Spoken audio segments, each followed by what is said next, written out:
Hello there. Today we are going to be reading chapter 4 from the book Hatchet by Gary Paulsen. All right, chapter 4.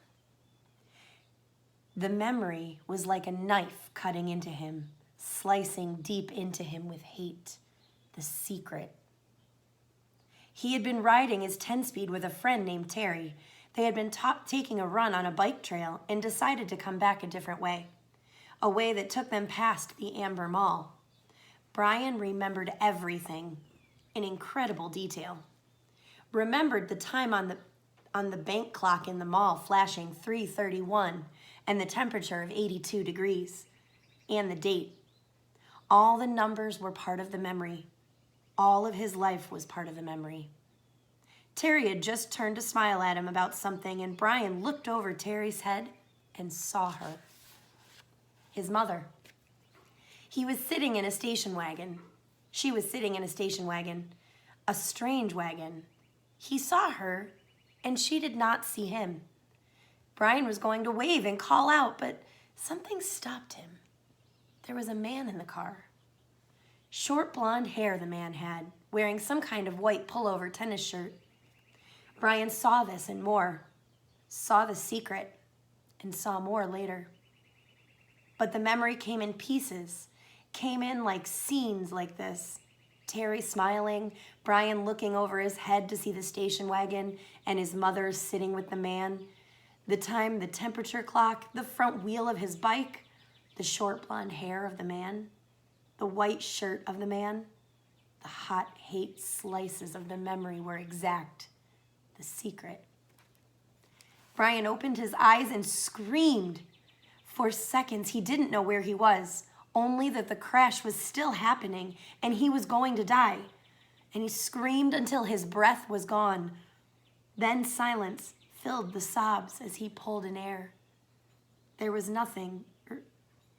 Pulled in air, half crying. How could it be so quiet? Moments ago, there was nothing but noise, crashing and tearing, screaming. Now, quiet. Some birds were singing. How could birds be singing?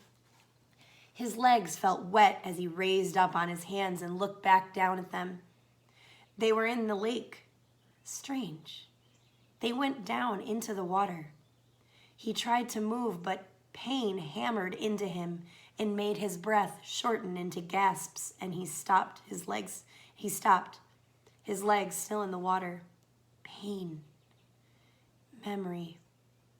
He turned again, and sun came across the water. Late sun cut into his eyes and made him turn away. It was over then. The crash. He was alive. The crash is over and I'm alive, he thought.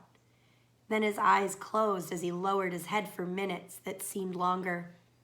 When he opened them again, it was evening, and some of the sharp pain had abated. There were many dull aches, and the crash came back to him fully. Into the trees and out onto the lake, the plane had crashed and sunk in the lake, and he somehow pulled free. He raised himself and crawled out of the water, grunting with the pain of movement. His legs were on fire, and his forehead felt as if somebody had been pounding on it with a hammer. But he could move. He pulled his legs out of the lake and crawled on his hands and knees until he was away from the wet, soft shore and near the small stand of bushes of some kind. Then he went down, only this time to rest. To save something of himself, he lay on his side and put his head on his arm and closed his eyes, because that was all he could do now. All he could think of being able to do. He closed his eyes and slept, dreamless, deep and down. There was almost no light when he opened his eyes again. The darkness of night was thick, and for a moment he began to panic again. To see, he thought, to see everything. And he could not see, but he turned his head without moving his body and saw that across the lake, the sky was a light gray, that the sun was starting to come up. And he remembered that it had been evening when he went to sleep. Must be morning now, he mumbled. He mumbled it. almost in a hoarse whisper. And the thickness of sleep left him and the world came back. He was still in pain all over. His legs were cramped and drawn up, tight and aching, and his back hurt when he tried to move. Worst was a knee throb in his head that pulsed with every beat of his heart. It seemed that the whole crash had happened just in his head. He rolled on his back and felt his sides and his legs moving slowly. He rubbed his arms. Nothing seemed to be shattered or even sprained all that badly. When he was 9, he plowed his small dirt bike into a parked car and broke his ankle. Had to wear a cast for 8 weeks, and there was nothing like that now. Nothing broken, just battered around a bit. His forehead felt massively swollen to the touch, almost like a mound over his eyes, and it was so tender that when his fingers grazed it, he nearly cried. But there was nothing he could do about it, and, like the rest of him, it seemed to be bruised more than broken. I'm alive, he thought. I'm alive. It could have been different. There could have been death. I could be done. Like the pilot, he thought suddenly. The pilot in the plane. Down into the water, down into the blue water, strapped to the seat. He sat up, or tried to. The first time he fell back, but on the second attempt, grunting with the effort, he managed to come to a sitting position and scrunched sideways until his back was against a small tree where he sat facing the lake, watching the sky get lighter and lighter with the coming dawn. His clothes were wet and clammy, and there was a faint chill. He pulled the torn remnants of his windbreaker, pieces really, in his shoulders, and he tried to hold what heat his body could find. He could not think. He could not make thought patterns work right. Things seemed to go back and forth between reality and imagination, except that it was all reality. One second, he seemed only to have imagined that there was a plane crash, that he had fought out of the sinking plane and swum to shore, that it had all happened to some other person or in a movie playing in his mind. Then he would feel his clothes, wet and cold, and his forehead would slash in pain.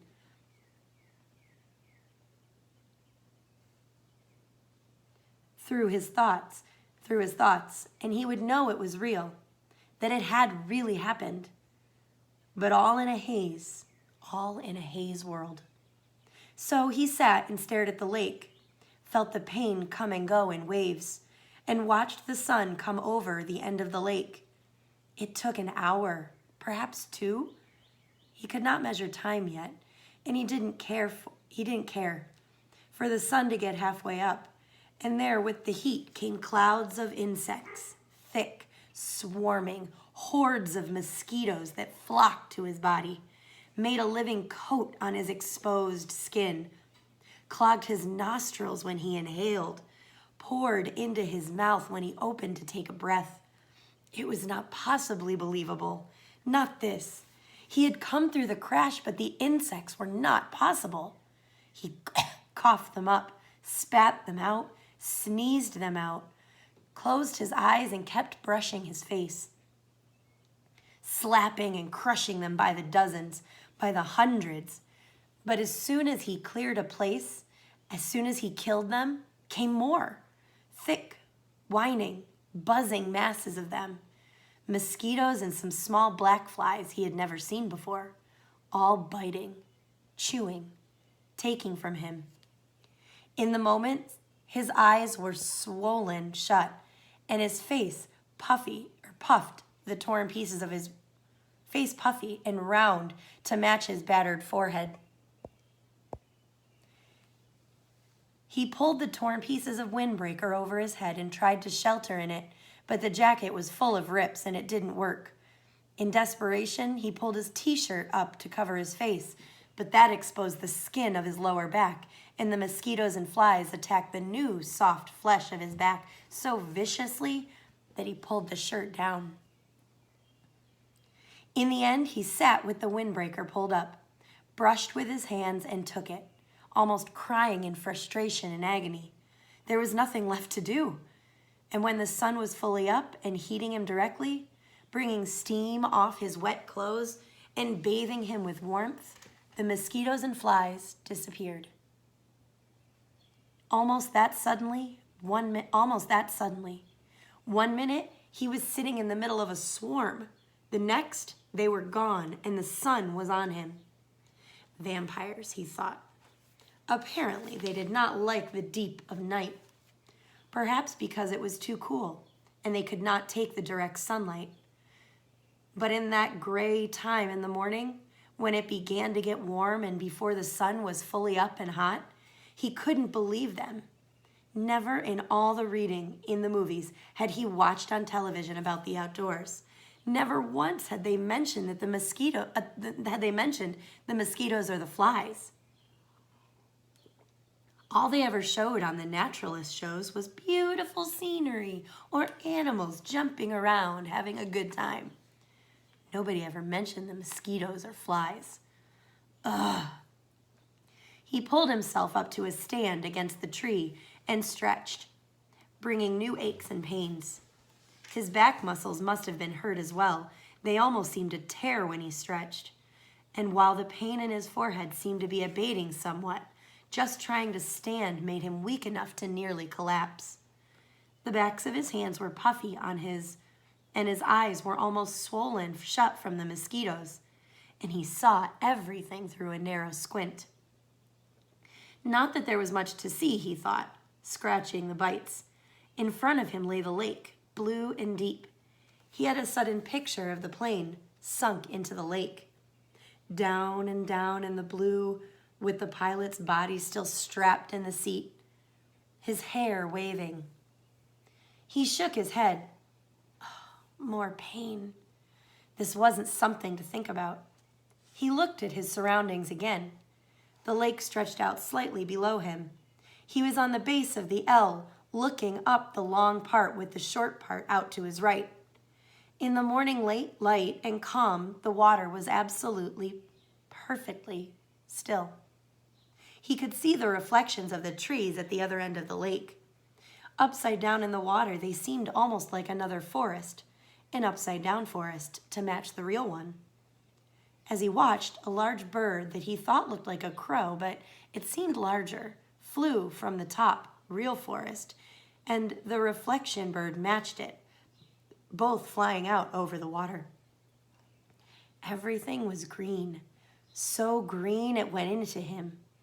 The forest was largely made up of pines and spruce, with stands of some low brush smeared here and there and thick grasses and some kind of other small brush all over it. He couldn't identify most of it, except the evergreens, and some leafy trees he thought might be aspen. He'd seen pictures of aspens in the mountains on television. The country around the lake was moderately hilly, but the hills were small and almost hammocks, and there were very few rocks except to his left. There lay a rocky ridge that stuck out, overlooking the lake about 20 feet high. If the plane had come down a little to the left, it would have hit the rocks and never made the lake.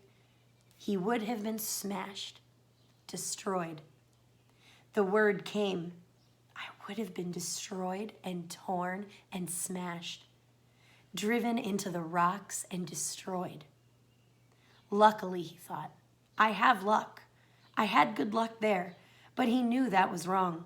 If he'd had good luck, his parents wouldn't have divorced because of the secret, and he wouldn't have been flying with the pilot who had a heart attack, and he wouldn't be here where he had to have good luck to keep him from being destroyed. If you keep walking back from good luck, he thought, you'll come to bad luck. He shook his head again, wincing.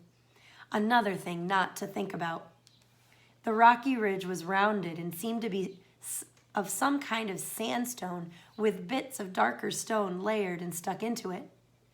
Directly across the lake from it, at the inside corner of the L, was a mound of sticks and mud rising up out of the water, a good 8 or 10 feet. At first, Brian couldn't place it, but he knew that he somehow knew what it was, had seen it in films.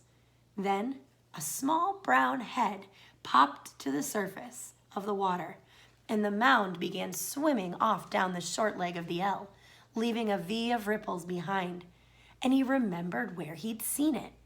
It was a beaver house called a beaver lodge in a special he had seen on the public channel. A fish jumped. Not a large fish, but it made a big splash near the beaver, and as if by a signal there was suddenly little splops all over the sides of the lakes along the shore as fish began jumping, hundreds of them. Jumping and slapping the water, Brian watched them for a time, still in the half-daze, still not thinking very well. The scenery was very pretty, he thought, and there were new things to look at, but it was all a green and blue blur, and he was used to the gray and black of the cities, the sound of the city, traffic, people talking, sounds all the time, the hum and the whine of the city. Here, at first, it was silent, or he thought it was silent, but when he started to listen, really listen, he heard thousands of things, hisses and blurks, small sounds, birds singing, hum of insects, splashes from the fish jumping. There was great noise here, but the noise he did not know, and the colors were new to him. And the colors and the noise mixed with his mind to make a green-blue blur that he could hear as a hissing pulse sound, and he was still tired, so awfully tired, and standing had taken a lot of energy, and somehow had drained him. He supposed he was still in some kind of shock from the crash, and there was still the pain of the dizziness, the strange feeling. He found another tree, a tall pine with no branches until the top, and he sat with his back against it, looking down on the lake, with the sun warming him, and in a few moments, he scrunched down and was asleep again. That's the end of chapter 4. Stay tuned as we read chapter 5 next.